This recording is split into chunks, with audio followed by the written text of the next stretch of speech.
J'ai commencé à bien gagner ma vie et tout ça, mais je détestais ce que je faisais. Et j'ai tout perdu. Je me suis lancé dans l'e-commerce et ça a commencé à marcher petit à petit. Difficile un peu les 6 premiers mois, mais comme elle l'a dit, une fois que je me suis mis dedans, je suis devenu un zombie, quoi. Je faisais que ça. Je travaillais 15 heures par jour devant l'ordinateur, je mettais des trucs. C'était obsessionnel. Obsessionnel. Et mon but, c'était, avant mes 40 ans, j'avais 39 ans, je veux laisser tomber Uber, je veux laisser tout et je veux faire que l'e-commerce. Je me suis mis cette deadline. C'est pour ça que parfois, je le dis à voix haute quand je dis je vais faire une compagnie à 100 millions, je vais faire 75 hard. Je le dis, tu vois, je le dis et maintenant, tout le monde le sait et maintenant, j'ai pas le choix. J'ai lancé l'e-commerce comme ça et ça a commencé à marcher doucement au début et après, une fois qu'il y a eu un déclic, ça a commencé à très bien marcher, j'ai commencé à faire des gros chiffres, à gagner bien ma vie. Et après, le formateur chez qui j'ai appris, il m'a demandé de devenir son coach, un de ses coachs personnels pour ses étudiants. Donc, comme vous faites du coaching un peu avec moi, moi, je faisais ça. J'étais son coach numéro 1. Mais c'était pendant 2 mois. Je m'occupais que des personnes. Pendant 2 mois, je regardais ses boutiques. Alors, je travaillais sur mes boutiques. C'était en anglais, du coup. Ouais, 100% en anglais. Que en anglais. Et j'ai commencé à l'époque, l'e-commerce, c'était plus aux US, non? La France, c'était pas... Ça a commencé beaucoup aux US, mais ça a commencé à rentrer sur la France. Et d'ailleurs, je vais t'expliquer ça rapidement, parce que je sais que je parle beaucoup. Mais donc, j'ai fait ça. Pendant 1 an, j'ai fait que du coaching. J'ai aidé beaucoup de personnes. J'ai fait une trentaine d'étudiants privés. Si tu es nouveau sur cette chaîne, laisse-moi 1 minute pour me présenter. Je m'appelle Cyril Ortega. Je suis un entrepreneur. J'ai créé plusieurs compagnies en ligne qui ont généré plusieurs millions de dollars. J'enseigne maintenant le business en ligne, l'e-commerce et le marketing digital à travers ma chaîne sur YouTube et mon académie Ortega Digital dans lequel je suis le fondateur et le CEO. On enseigne exactement comment gagner de l'argent avec seulement un ordinateur, une connexion Internet depuis n'importe où dans le monde ou depuis le confort de chez soi. Si c'est quelque chose qui t'intéresse un petit peu plus, tu peux cliquer sur un des liens en dessous de cette vidéo et tu verras plein de ressources gratuites. N'oublie pas de t'abonner. Je vais essayer de mon côté de t'amener le plus de valeur possible à travers toutes mes vidéos. J'ai amené des étudiants à faire plusieurs millions de dollars avec leur boutique, etc. Et après, je suis retourné en France en vacances. Ça faisait 5 ans ou 6 ans que je n'étais pas revenu en France. Et quand j'étais là-bas en France, je suis allé voir, des potes de la famille. Ils me disent, mais qu'est-ce que tu fais? Ah, c'est super tes boutiques et tout ça. J'aimerais apprendre.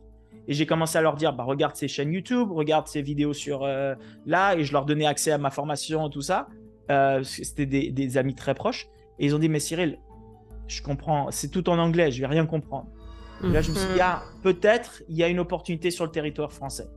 Et donc, je me suis dit, écoute, pendant que je fais mes boutiques, je vais démarrer une formation pour enseigner ça aux francophones. C'était bien plus dur que je pensais parce que j'ai eu beaucoup de mal à filmer des vidéos parce que je parlais sur l'e-commerce en anglais 87 jours. Je pensais que ça.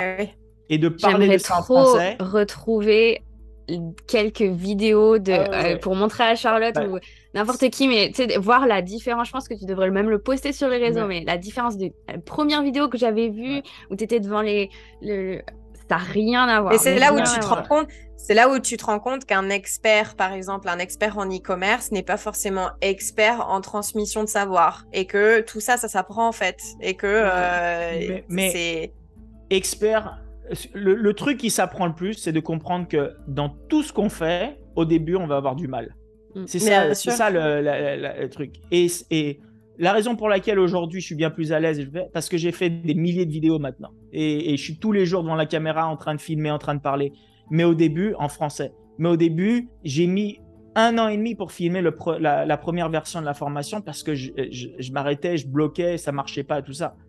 C'était l'horreur. Et même quand je l'ai lancé au début, j'ai eu, je me rappelle, les 6 premiers mois, j'ai eu, je crois, 5 personnes qui sont inscrites. Et ça marchait pas. Raconte ton premier webinar. C'est qui Alors, j'ai fait mon premier webinar en direct où je parlais. J'ai fait inviter plein de personnes. J'ai fait des pubs. J'ai fait venir... il y avait, 200-300 personnes qui étaient enregistrées. Et le jour du webinar, il y avait 1000 personnes enregistrées. Et le jour du webinar, il y avait 80 personnes qui se sont pointées. Donc, il y avait plus de 90% des personnes qui n'étaient pas venues. Et j'ai fait le webinar en direct, je parlais de l'e-commerce, je faisais la démonstration, comment ça marchait. Et à la fin, je faisais le pitch pour s'inscrire à ma formation. Sur les 90 personnes, ils sont tous restés jusqu'à la fin du webinar, c'est-à-dire qu'ils ont tout regardé. Donc, ils étaient vraiment intéressés par ce que je faisais. Ils sont pas partis en plein milieu, mais j'ai pas fait une vente. Mais c'est celui qu'on a fait il y a pas longtemps, là, ou Attends, non, ça, c'est autre chose.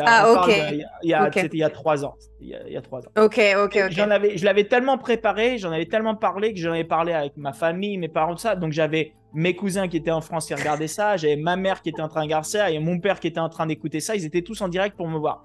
Et donc, j'étais non seulement nerveux, mais tout le monde était en train de me regarder. Et ils étaient déjà, surtout mon père et beaucoup de personnes en France, disaient « Mais ça marchera jamais, ça marchera pas avec les francophones. » C'était beaucoup de négativité. Et quand je suis sorti et je l'ai fait, et j'en ai vendu 0, j'étais un peu dégoûté, normal. 1 heure plus tard, je vois une vente qui arrive pour $500 à l'époque. Je vendais la petite formation $500. Et je dis, ah, qu'est-ce que c'est? Et je regarde, j'ai fait une vente, et je regarde, et le nom, il y a marqué Michel Ortega. Et c'était mon père qui se sentait mal, qui a acheté la formation. Alors, il l'a fait, bien sûr, avec de très bonnes intentions pour le dire, t'inquiète pas, ça va aller, et tout ça. Mais tu l'as bien pris? Je lui ai dit, hein? Ah ouais. Tu l'as bien pris quand t'as... Je connaissais ses intentions, mais je lui ai dit, il n'y a pas moyen. Sur la seconde même où j'ai vu ça, je l'ai remboursé direct. Je dis non, laisse tomber. Je vais faire ça de moi-même. Je n'ai pas besoin de charité ou de trucs comme ça, quoi. C'est pas parce que tu t'enregistres aujourd'hui que demain, il y a d'autres personnes qui vont s'enregistrer. C'est à moi de devenir meilleur. C'est à moi de trouver des meilleures techniques. Et comme tout. Bien sûr. Et après, tu répètes. Tu vérifies tes erreurs. Tu apprends. Et puis après, on est passé d'avoir 6 étudiants en 6 mois à en faire... il y avait des jours, on en fait 6, 10, 15, je veux dire... par jour. Il y avait des journées comme Black Friday où on a eu on avait des vingtaines d'étudiants qui s'enregistraient en une journée, même plus. Donc le changement arrive, mais ça met du temps, et comme tout, ça s'apprend, quoi. Et du coup, dans toute ta vie d'entrepreneur, est-ce que tu peux nous donner ta plus grande réussite et ta plus grande défaite? Ma plus grande réussite, c'est la compagnie que j'ai aujourd'hui et puis l'équipe que j'ai autour de moi, parce que je pourrais jamais...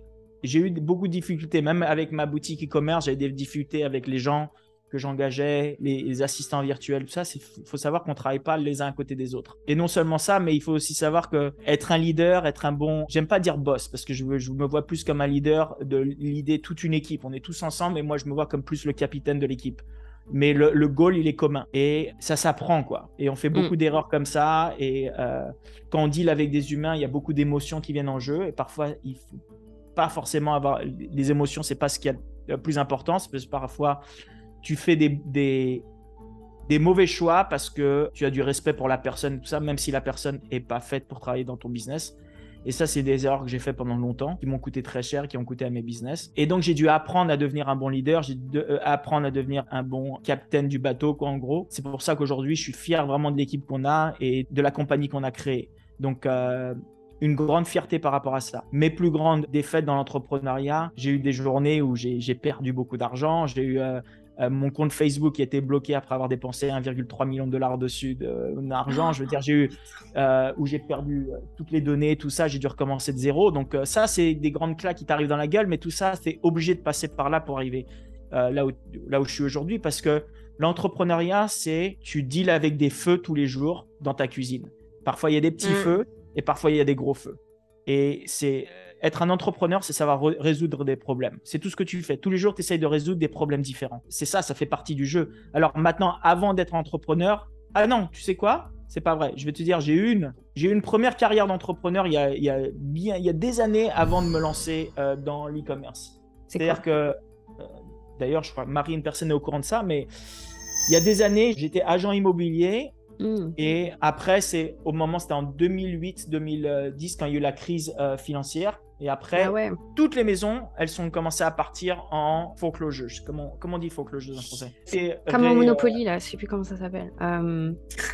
Hypothèque. Si, hypothèque. Hypothéquées, ouais. Okay. Donc, elles ont été récupérées par les banques parce que les personnes ne pouvaient pas les vendre.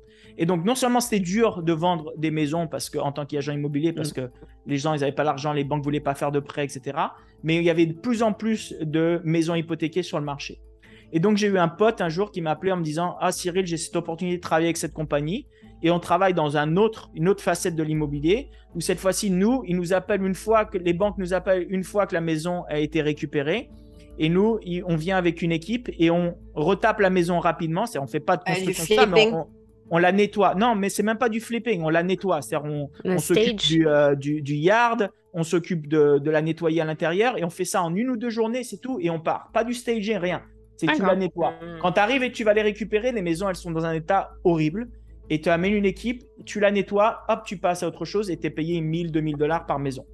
Ah ouais. Et donc, j'ai commencé à faire ça et j'ai commencé à construire une équipe. Et petit à petit, j'ai fait ça pendant 2-3 ans.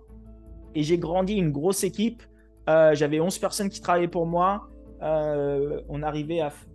J'ai commencé à bien gagner ma vie et tout ça. Mais je travaillais comme un malade. C'est-à-dire je faisais des journées à 12, 13, 14 heures. Je travaillais presque 6 à 7 jours par semaine. Et je me suis rendu compte que j'étais dedans uniquement pour l'argent, parce que l'argent était bon pour l'époque. C'est ce que je gagnais bien ma vie pour l'époque, mais je détestais ce que je faisais. Je ne savais pas comment sortir de ça, parce que plus j'étais bon, plus je recevais, mon équipe était bonne, je recevais de plus en plus de maisons. Plus j'étais dans un cercle vicieux où je gagnais de l'argent, mais je ne voulais pas m'en sortir. Et ce qui s'est passé, c'est que Obama est devenu président. Et quand Obama est devenu président, il a dit il y a trop de maisons hypothéquées sur le marché. Donc, il a passé une loi comme quoi ils arrêtaient les maisons hypothéquées. Et du jour au lendemain, je suis passé avec ma compagnie de faire 100 maisons par mois à 2 maisons par mois, du jour au lendemain. Mais j'avais 11 personnes qui travaillaient pour moi. Et donc, j'ai commencé à les payer de ma poche, des trucs comme ça pendant longtemps, parce que je me suis dit ça va se rétablir, ça va se rétablir, ça va se rétablir. Et ça ne s'est jamais rétabli. J'ai perdu tout mon argent. C'est la première fois que j'avais vraiment gagné de l'argent comme ça. J'étais une corporation, donc tu payes pas les impôts tout de suite, tu les payes à la fin de l'année. Et donc je suis allé voir mon comptable à la fin de l'année, il me dit ok, j'ai besoin que tu me donnes 40 000 $ aujourd'hui pour les taxes. Et je les avais pas parce que j'avais payé tout le monde et j'ai tout perdu. Mais ça a été très dur, mais une super expérience parce que ça m'a appris toutes les erreurs que j'ai faites, de pas planifier, de pas bien savoir mes chiffres, de garder des gens bien trop longtemps et de les payer de ma poche parce que j'étais émotionnel alors que j'étais pas capable la compagnie n'était pas capable de le faire. Et donc ça a été ma plus grosse défaite en tant qu'entrepreneur. C'était au début une réussite, ensuite une grosse défaite, mais ça m'a permis d'apprendre des leçons importantes qui m'ont aidé quand je me suis lancé dans le business en ligne.